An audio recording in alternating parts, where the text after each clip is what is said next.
पे 1 साल के अंदर सब टोल निकल जाएंगे देश के।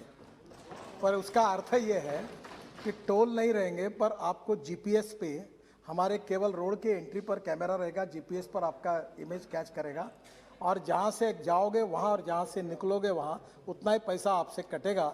ना टोल होगा, ना रोकेगा कोई, ना कुछ होगा। नमस्कार दोस्तों, अभी आपने हमारे union road and transport minister को सुना जो कह रहे हैं कि 1 साल के अंदर सारे टोल प्लाजा देश में से हट जाएंगे। टोल नाका मुक्त भारत बनाने की ये बात करते हैं, इन्होंने दिसंबर में भी यही कहा था। अब समझते हैं कि जीपीएस बेस्ड टोल कलेक्शन यानी कि टीसीएस कैसे काम करेगा। टोल कलेक्शन सिस्टम जिसको बोलते हैं या ईटीसी बोलते हैं, इलेक्ट्रॉनिक्स टोल कलेक्शन सिस्टम। अभी तक तो हम लोग यही समझ पा रहे थे कि फास्टैग कैसे काम करता है। फास्टैग मैंडेटरी कर दिया था 15 मार्च से इन्होंने कि अगर फास्टैग किसी की गाड़ी में नहीं है तो उसको डबल चार्ज पे करना पड़ेगा। अब ये नई टेक्नोलॉजी आ गई है कि GPS based toll collection system लगा दिया है। जीपीएस बेस्ड सारा टोल कलेक्ट होगा। किसी भी टोल प्लाजा पे आप जाएंगे तो वहाँ पे टोल प्लाजा कोई नहीं होगा, आपको कोई रोकेगा नहीं। जैसे ही आपकी गाड़ी हाईवे पर आएगी और जैसे ही आपको एग्जिट करना है, आपने जितने बीच की डिस्टेंस कवर की है जीपीएस बेस्ड सिस्टम से आपका टोल कट जाएगा, जो भी आपके अकाउंट्स के साथ लिंक होंगे। अब जानते हैं कि जीपीएस बेस्ड टोल सिस्टम काम कैसे करेगा। हालांकि अभी तक इसके बारे में कोई भी ऐसी गाइडलाइन जारी नहीं की गई है ministry of road and transport highway से कि ये कैसे काम करेगा और ये क्या है। बस इतना ही जानकारी बताया गया है कि रसिया की एक कंपनी है, उसके साथ बातचीत चल रही है, उसके हिसाब से चीज़ें की जा रही हैं, वही टेक्नोलॉजी हम लोग यूज़ करने वाले हैं।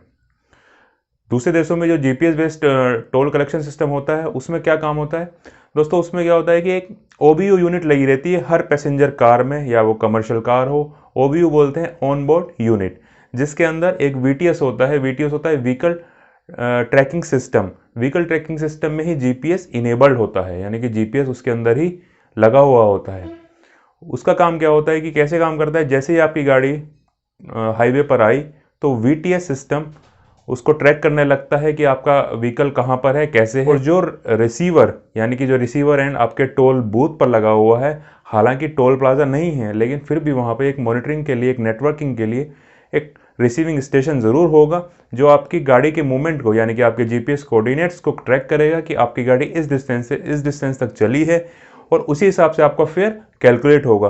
फेयर का भी कोई अभी डिटेल नहीं आई है कि कितना पर किलोमीटर के हिसाब से कैलकुलेशन बैठेगी या कैसे होगा। ट्रांसपोर्ट सेक्रेटरी की हम लोग बात करते हैं तो उनका कहना है, उन्होंने बिजनेस टुडे से बात करते हुए कहा है कि अभी हम लोग अपने देश में एक पायलट प्रोजेक्ट चला रहे हैं जो मुंबई से लेके दिल्ली के बीच में जो हाईवे है उस पर लगभग 500 व्हीकल्स में इस सिस्टम को इनेबल किया गया है, इस सिस्टम को इंस्टॉल किया गया है, जिसकी अभी रिपोर्ट आनी बाकी है। जैसे इसकी रिपोर्ट आती है उसी हिसाब से हम लोग आगे काम करना स्टार्ट कर देंगे। जैसे मेरे मन में सवाल आया था, आप लोगों के मन में सवाल ये आ रहा होगा कि मेरे गाड़ी में तो जीपीएस लगा ही नहीं हुआ है, तो जीपीएस कहाँ से लगेगा। अभी तक तो हम लोग फास्टैग ही लगवा रहे थे कि फास्टैग लगवा लीजिए। फास्टैग का ये भी है कि जैसे आप शोरूम से नई गाड़ी लेते हैं तो वहाँ से ही लग के आता है। तो जीपीएस का बता दें कि अगर 2019 के बाद जितने भी मैन्युफैक्चरिंग यूनिट्स ने अपने कमर्शियल व्हीकल जितने भी सेल किए हैं या सोल्ड आउट किए हैं, उन सब में कमर्शियल पैसेंजर व्हीकल्स में जीपीएस इनेबल होकर आया है, यानी कि जीपीएस लग कर आया है। वीटीएस यानी कि व्हीकल ट्रैकिंग सिस्टम उनके अंदर पहले से ही इनबिल्ट है। सरकार इस पर भी विचार कर रही है कि जितने भी हमारी पर्सनल पैसेंजर व्हीकल्स हैं या पैसेंजर कार्स हैं उनमें जीपीएस कैसे लगाया जाए। तो अगर जीपीएस लगाना मैंडेटरी होगा, अगर जीपीएस के थ्रू टोल प्लाजा से पेमेंट कटना है।